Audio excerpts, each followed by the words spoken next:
Hello दोस्तों, मैं आपका दोस्त सुमित अब आपके लिए लेकर आ चुका हूँ एक्सरसाइज नंबर 14.1। इसका क्वेश्चन नंबर 5 आपको सीखना है ना। मैं आपकी मदद करने वाला हूँ इसमें। उन्होंने बोला है कि किसी इवेंट है ना, कोई इवेंट है ना ई, उसके होने की जो प्रोबेबिलिटी है वो आपको दे रखी है 0.05। आगे वो आपसे पूछते हैं कि आप प्रोबेबिलिटी बताइए कि ई नहीं हो, प्रोबेबिलिटी ऑफ फाइंडिंग नॉट ई, यानी ई के नहीं होने की प्रोबेबिलिटी आपको आंसर करनी है, बतानी है।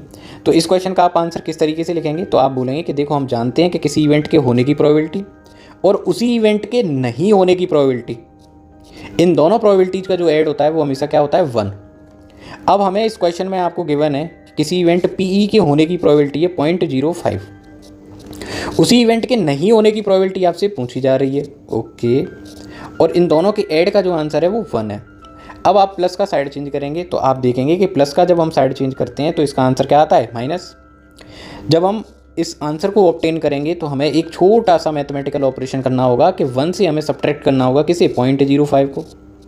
अब हम देखते हैं कि इस 0.05 में पॉइंट के बाद जो नंबर ऑफ डिजिट्स हैं उनकी काउंटिंग है 2, तो हम 1 के बाद 2 0 प्लेस करेंगे जिससे कोई मैथमेटिकल एरर ना हो, कोई भी इसमें मिस्टेक ना हो, एक बार में परफेक्ट आंसर आना चाहिए इस तरीके से। जब आप ऐसे करेंगे तो आपका आंसर डेफिनेटली आएगा, 100% आएगा, है ना।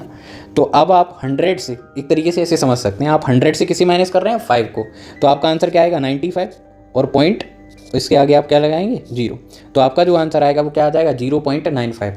इस तरीके से आपसे बिना एरर के ये क्वेश्चन क्या हो जाएगा, सॉल्व हो जाएगा। आई होप आपको ये एक्सप्लेनेशन अच्छे से समझ में आ गई होगी। Thank you for watching. Thank you.